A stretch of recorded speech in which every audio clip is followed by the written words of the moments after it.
Good morning, everybody. Welcome to another episode of Environmental Social Justice. We have Miss Olivia Igwe back. Welcome back, Olivia. Thank you for having me. Oh, I'm so excited. We are You've so been up excited. a lot longer than I have, so yeah. Yes, it's evening in London right now, so I get that. Well, it's evening. It's still not. It's still light. So let's give us a moment. You know, it's 5 o'clock. It's not dark. Yeah, please. That is true. It's morning for us. Joel just rolled out of bed, so he's just waking up. I've been up for like almost 3 hours, and I'm still. Oh. This heat is knocking me out. Yeah, Oh, it's yeah, like you guys are in a 100%. heat wave. Oh yeah. Well, you just went through one as well. Yeah. She's like, yeah, roll with it. I was mainly at home with my windows open, you know, in a bikini while others were working. So I can't complain. Okay, that's fair. That's fair. That is fair. And who knew that, London would get so blisteringly hot? And I mean, we kind of expect Palm Springs to be hot. But getting on topic of our discussion today, you've been talking a lot on your personal blogs and your Instagram about networking after COVID and getting people back into the realm. And also, the self-confidence issue and meeting people in person, but also the social justice issue, which is also DEI, of people who are not represented well in society, of getting out there and promoting yourself and getting that self-confidence back. So messaging is important for that. It's so big. I mean, even because we have an event in the next couple of days for our company, it's just getting people to connect. Like, people are lazy. I mean, I won't say myself, I've been lazy. I haven't done as much as I should have, but then, we can all call ourselves lazy. We've been lazy at some point. Instead of like going to events like we used to in networking, now we're like, well, we can just Zoom it, right? Zooming. Joel and I were just talking about that. Joel, jump on in. I don't necessarily know if I would say okay. lazy, as opposed to, I think priorities shifted. I think that's kind of, I mean, I'm not saying that, some people are, don't get me wrong, but I think a lot of it is priority shifted from saying like, why do I need to go out there when I can do all this from the comfort of my home? And we were talking primarily about introverts. So, Joel and I, we connected when we were very young, but we were both naturally introverted. So going to events is a bit challenging. And when you're online with a Zoom or whatever video account you have that layer of protection almost. So when you're talking to someone via internet, you can be more yourself. You have that comfort zone. Yeah, because you're behind a screen. Yeah. And so it's also confidence. Whereas if you have to go out, it's facing different energies, different people, and having to, you can't. I was talking to somebody that was in door-to-door sales, and she was saying when you talk to somebody, you're connected to them. So when you have that conversation, it's very difficult for you to close the door to the person because you already have this connection. Yeah. And so there's also that where people are like, oh, okay, it's like out. But I think also, as Joel, you said, it's priorities. What can I do? Do I need to go to if it's networking, etc., you have to do in person. It's just better because there's eye contact. Yeah. But do I need to have that conversation seeing that person, or can we deal with it by a text message or by signature? Like, it's finding our priorities, what is important. And I think everybody has those too. Yeah. And I think coming out of, I know we're still talking about COVID, and yes, it is not going away. It's pretty much just going to be this thing that's always going to be with us. Yeah. So I think what happened over the years that we were all shut down and we couldn't do anything is, if you're introverted, you kind of were able to retreat really far. Yeah. And I think that's gotten to be really difficult for a lot of people, is that you're not necessarily agoraphobic, but you're becoming more withdrawn. And I think that's the scary thing that's happened for a lot of people. And now you've got this thing where you're like going, okay, do we go back to a normalcy? Crap, what's normal? And it's like, so people are still living with that fear of just a virus that's out there. And then you got monkeypox and you got everything else that's coming down. And it's just like, what the bleep is happening? And so, but I do think that a lot of people who are introverted just kind of withdrew even more and relied on, I can just do everything from home. I don't need to do anything. And so it's going to be really difficult for a lot of people to get out of that. They got so into that. So you're changing somebody's entire being and their mentality. And that's a really difficult thing to do. So I don't know. Especially that you can do it from social media, right? So you can switch off. If I don't want to talk to you guys, I can slide my little thing and I'll cut it off, right? But it's also the fact that, as you say, Joel, it's been the retracting moments, and we're social creatures, so we need to see other people. But at the same time, me being extrovert, I love meeting people. But when it comes to time of like scheduling that time of having to go out, I need to do a pep talk to myself to get out. Otherwise, I'm just like, I'm very loud here on social media, but I like my own space. Yesterday I was Zooming all day and I was happy, I was pouring, etc. But when it comes to meeting new people, I am very much a listener. So I ask the questions. And so people tend to tell me, not all their problems, but that's like what I've seen. And so you'll see there's like a thing of popcorn. And you're like, oh, really? You're going to tell me that? Okay. I understand. I get that. Yeah, I get that too. I would have people come into my office and tell me their life story. And I'm like, wow, I don't know what to say to that. I've never been through it. The coolest thing I think that happened, sorry, just to go back and jump really quick, about Zoom is that it allowed for, Wendy and I were speaking of this before we went on this morning, is that Zoom allowed people who are painfully shy, such as myself. Brief example, when I walk into a room and it's crowded, I shut down. I can't handle that. Like, it's just, if I don't know somebody, I'm like, well, crap, what am I doing here? But Zoom allowed for us to get to know people, and at least not necessarily personally, but you got to get a comfort level with people. So as things went back into in person, you had this security blanket almost of knowing that you're going into a room where you're going to meet somebody for the first time, but yet you already know them. And so I think that was one of the best things about Zoom that happened, is that it really allowed people to meet people that we never would have met, but you have that comfort level of knowing somebody when you go into a room now. Yeah, and the fact that you can connect worldwide, or however it is actually kind of cool. I don't know if you've done like Tony Robbins thing, like you're in a breakout room and there's other people and you don't know, but one lives in Australia, the other one lives in Canada, which is cool. So that's the pros of it. Now it's maintaining that relationship, which unfortunately we haven't been really taught, because we have to adapt with technology. We have to adapt with our personal lives. A lot has gone through the 2 years. Some relationships have not continued. Some have flourished or whatever. Or some people, now that I realize, which is a topic, they don't have any friends. Yeah. So the friends that they had before were not actually their friends. They thought they were really negative.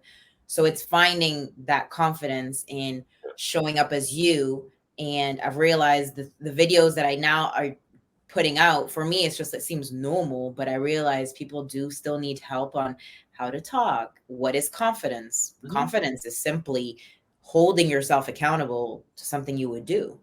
That's just it. There's no secret formula to it. It's like, if you say you're going to go to the gym, go to the gym. If you say you're going to do that 1 rep of pull-ups or push-ups, you're going to do it. Or you're going to call that person that's on your chicken list, call it.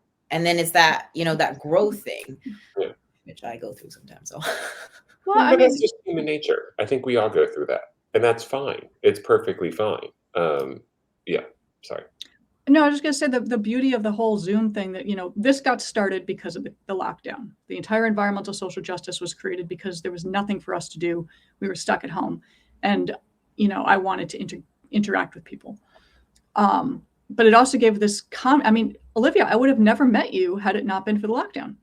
Well, yeah, we would have. I was talking to a friend. We met through XOTV. XOTV, that's right. Yeah. And we connected on that and just got to know each other. And I'm like, well, this girl's got some pretty damn good advice to share with the world, especially around just putting yourself out there. And that one thing I loved, because you post a lot, and I really don't, because I still have that barrier, but you post a lot saying, who cares what other people think? If someone doesn't like you, they're not going to like you whether or not you post. Yeah. It's meaningless. And that's just a hard where it's beauty. Like, you can unfollow somebody, which hurts in one sense, because I would love everybody to love me, but that's not possible. Like, I'm sure Joelle and Wendy, you'd love that. But we have the option of like unfollowing somebody and not having them in your space. I just now think it has to be told into another narrative so people can understand that, you know, not everybody's for you. So yeah. Very true. One thing that I do think is going to be the next challenge is to figure out how do we start merging these cultures together of the online networking where you started to evaluate or you started meeting people and it became a comfort tool to transferring that, or not necessarily transferring that, but combining that with in-person networking. Like what's going to be that balance? Because right now everybody's trying to swing back full circle to go, oh, everything's back in person. It's like, but wait a minute. Because it makes money. But it sucks. It does. And I get that. And I do understand that part. But there's also, there was something great that happened over those 2 years. And I think anybody who sits there and focuses on the fact that we were in lockdown, you're completely missing the point. Yeah, that sucked. But what you could have made of it and what people had the opportunity to make of that, how do you merge that into the future, into where we're at now? That I think is the hardest thing for people to grasp. Everybody wants to go back to the way it was. And no. I think that's going to turn back to community. How can you turn off that to keeping that? And community is difficult in the sense like keeping people alive, keeping people, you know, wanting to still be part of your arena. That's going to be the toughest part of being able to blend the online and the offline. And I think community is what's going to bring it together. Of course, there's always bad leaders, good leaders. But that's going to be the fine dividing line, because now we're interested of like, what can I get out of me going to this event? How do you feel about hybrid events? How do you feel about the hybrid events where some people can log in, other people can go in person? Yeah, well, there's one I'm going to. So we have one in Birmingham up north of the UK. And this is specific to social media and growth, personal development.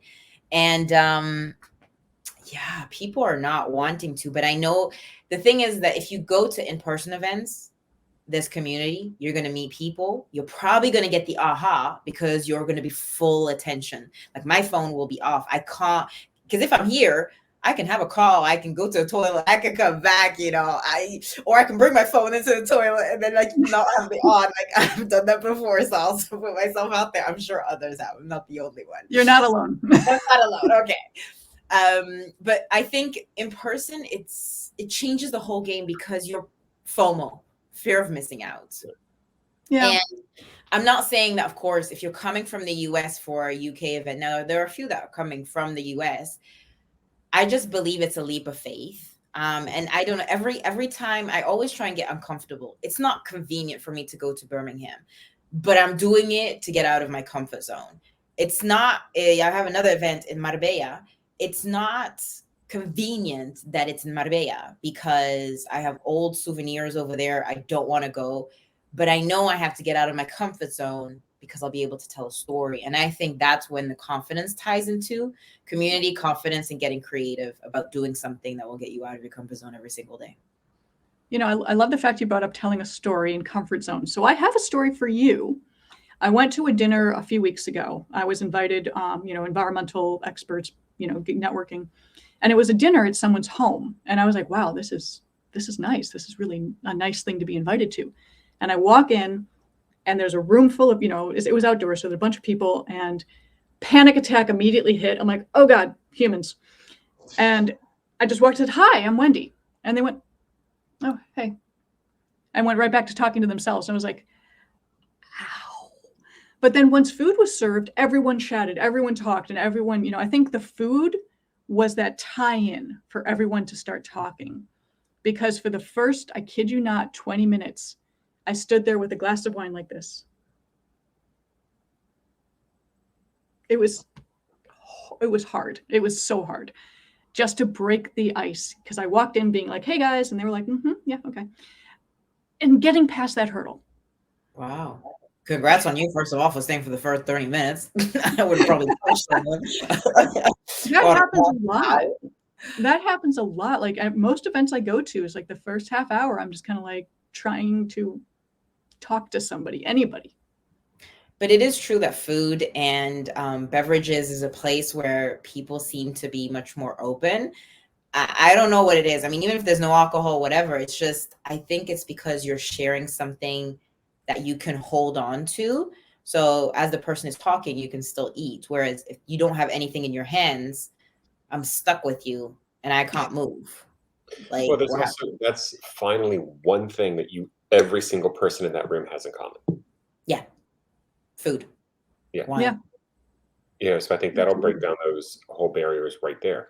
But I know one of the issues that we wanted to talk about as well was going to be, how do you even broach this subject? So when we start coming back from the world that we're living in, and I don't want to say coming back to it, but we're waking up to the world that we're living in, how do we work on getting people back to networking and creating a sense of, like you said, community, where every single person, regardless of their race, their orientation, their gender, any of that stuff, knows that they are welcomed? How do we get to that again? And not that we were ever there, but how do we get to that? How do we improve upon the past? Yeah, I think it's energy. I think of like there's 3 things in business today that people need is empathy, energy, and oh Lord, I said it somewhere. Empathy,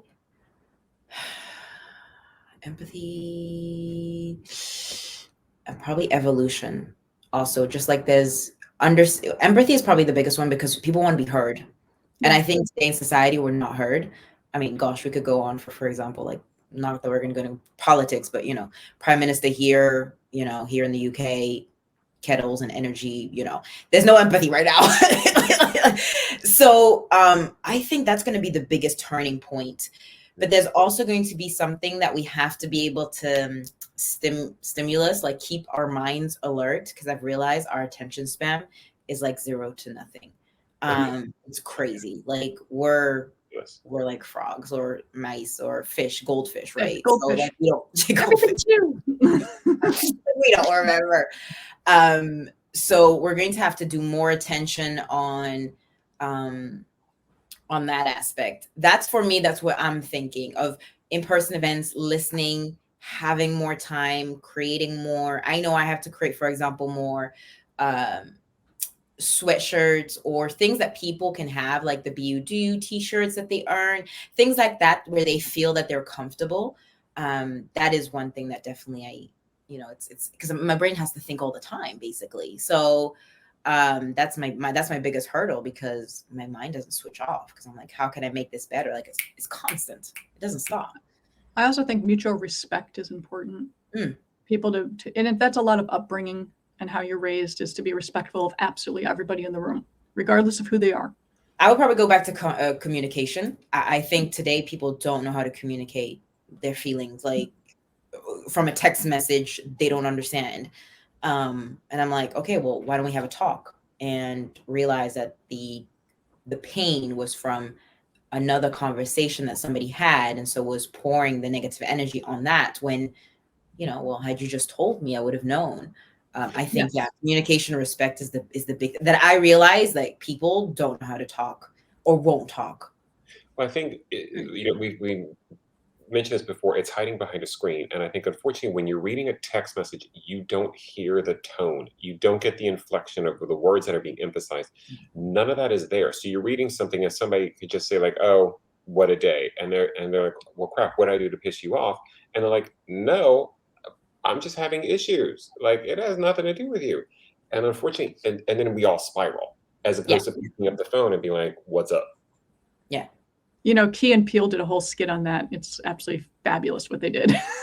But it's the truth. I mean, technology is great, but it's also become a huge problem because, like you said, our communication levels, I think, are dwindling really poorly.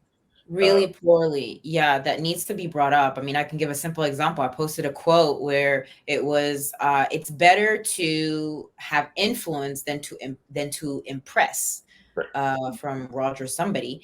And the thing was just, look, just be you and be authentic. And the person said, but it's better to be yourself. I was like, well, I just said what I just said, right? I don't think you understood. And this lady just dwindled down on my feed. I mean, brought the algorithm, so it's perfect. But she was getting a bit passive aggressive. And I was like, okay, hold up. I'm going to private message her and see like what's going on.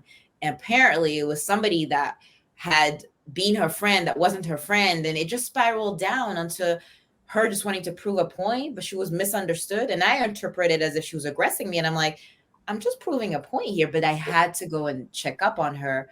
Yeah. And when I did, she understood and I understood.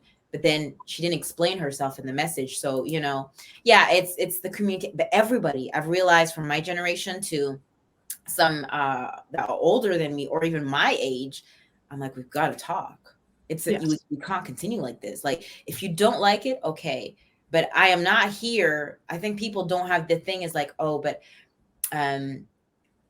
sometimes we think that we have to be friends and tell not the truth. But it doesn't, friendship will still last the test of time, even if we have arguments. I mean, Joel and Wendy, I'm sure you guys have been through like conversations and probably battles, but you guys are still like, there's respect from you and you guys are still here, even though you guys maybe not disagree, but that doesn't mean you don't love or appreciate each other. We've known each other too long. But it does. It comes down to a point where you have to just, and I think this is actually really what's missing, and I do blame a lot of this on social media, but that's neither here nor there, is that we have lost a respect for a difference of opinions or different realities. And, you know, I don't know if anybody's watched the documentary on Netflix, which I finally watched after a few years, The Great Hack, which is all about what Cambridge Analytica and the elections and what exactly they did and how they did it and the amount of money that was spent to create division. And I think, and basically what some of the tech companies knew was happening and did nothing about, whatever. And so I think to learn these kinds of things, and the reality is we all kind of know. We see our feeds. We see our feeds. We know what's out there and what we're being subjected to. So, but I think that's created a big problem because we've lost respect for everybody else. You know, you're pretty much told it's you and your group and that's it. Screw what everybody else thinks. And so that's, you know, going back to what we went through COVID, you're stuck at home for 2 years. This is all you're seeing. So now we're coming back into an in-person thing, which I think is creating another layer of tension for people is, how do I go into this group? I've seen what they like online. I don't want to deal with them. And it's like, but you're probably going to end up fine. It's okay. People need to talk. It's okay. I think, it's the fact that everybody has an opinion. I mean, take TikTok, for example. That's one of them. Everybody has an opinion on anything. I mean, some of my feeds show up like babies. I don't have babies, whatever. But like everybody has a reason of how to like bring your child. You shouldn't do this. You shouldn't do that. So it's the fact that everybody has an opinion and you're able to shout it. Everybody's able to shout it. But at the same time, you other people will attack you out of nowhere. And I think that's where there's no fine dividing line, and we can't read text on TikTok. You can't voice note people. You can only reply by your video, which means that I have to take the conversation to Instagram or Facebook for me to have that conversation, or reply in my video. But you're gonna get like I can't physically reply to you and say, hey, let's pick up the phone and talk. It's not possible unless like we exchange numbers.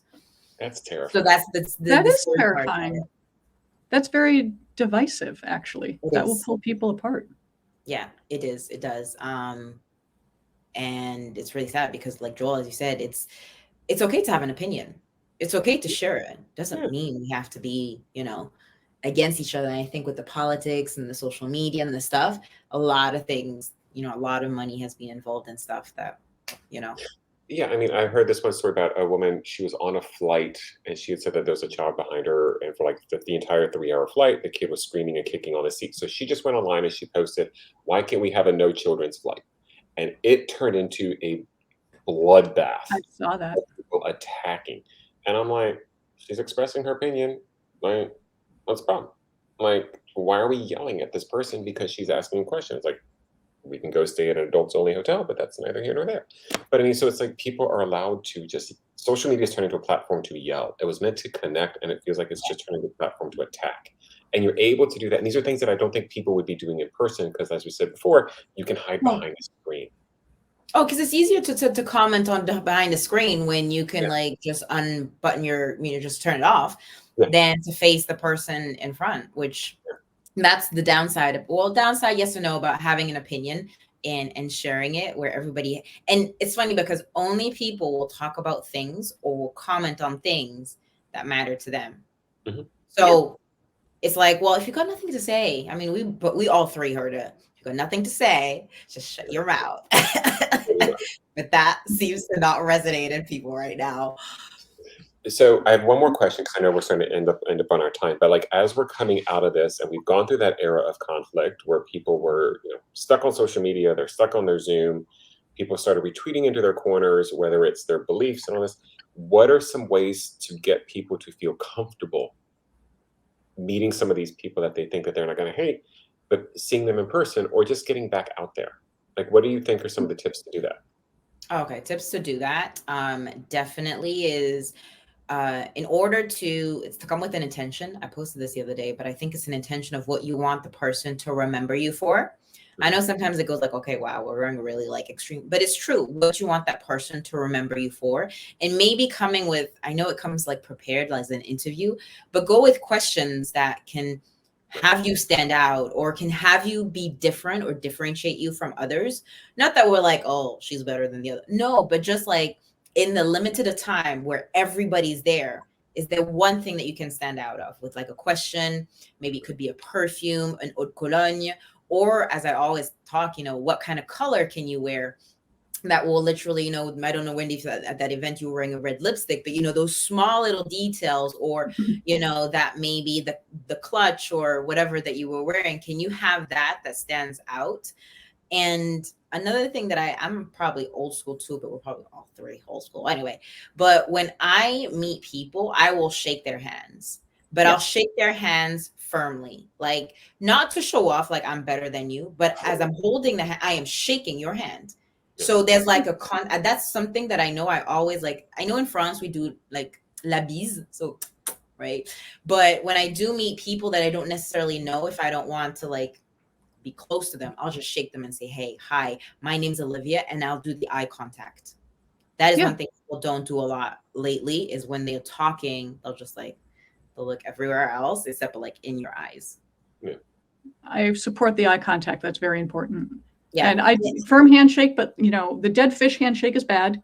Firm is good, but don't crush bones. I had one guy, I thought he was going to crush every bone in my hand, and I had to rip it out. I was like, dude, no. No. I love that tip of having something, whether it's, an article of clothing or it's something like that, that kind of creates a conversation as well. I actually think that's really kind of fun. Just be prepared to be the center of attention if you're doing that. Yeah, like there is like, that's why I'm always like just mindful of that, like, because it depends on of course the intention. I'm always here. I go always intentionally into something. Like I want you to remember me for something, or anywhere that I go. So of course everybody's very different. But then if wearing is not that, it could be maybe having I know we always say like having maybe a ring or a sort of something that you can have in your pocket if you feel a little bit like insecure and you don't know where to put your hands. Like have something like a coin that you can turn on to, and that's like your special thing that nobody needs to know, of course. That's actually a good idea though. I like that. That is good. Something to fiddle with. Yeah. Because sometimes we actually, the fact that going into something that you're unaware is because it's getting you out of your comfort zone. So if you can bring something that will give you that automatically, like I know my phone with this soft pocket, like it just like when I have it around, for me, I know my phone shouldn't be, but I know it's my tool. So I'll have it around. I know it brings me confidence, and I'll just play around with it without, making too much noise. So yeah. That's actually really good advice. I mean, I usually have a pen with me, and I'm like, I'm this person. Yeah, I was about to say the pen, but that drives my dad nuts. So like, if we could go for a coin or something, or it could be like a coin that you get in another country, right? If you've traveled, that could be also a conversation. Like, hey, have you guys seen like the kroner, like I think it's a Split, is it Kuhn or whatever from Split, the money that they have, or it could be a euro or pound. And then if it falls out of your pocket, oh, that's my pound. Have you guys been to London? Isn't this pretty? I like that. I like it. I like it. Little tricks and tools to use to, bring yourself centered again. I like that a lot.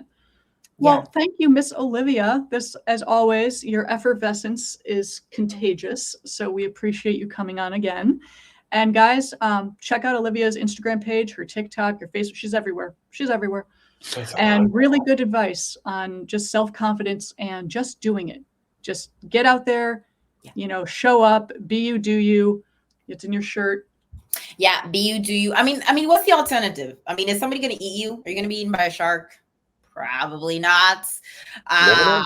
But yeah, it's like, just do one thing, one more thing. And the best part is, not everyone's going to love you, and don't let that take you out. Yeah. Just keep doing what you need to do. Okay, guys, thank you so much. I'm Wendy Nystrom, your host with Environmental Social Justice, with 𝑗𝒊𝒏𝒈, my co-host, and Miss Olivia Igwe. Take care, guys. We'll see you next time. Bye, guys.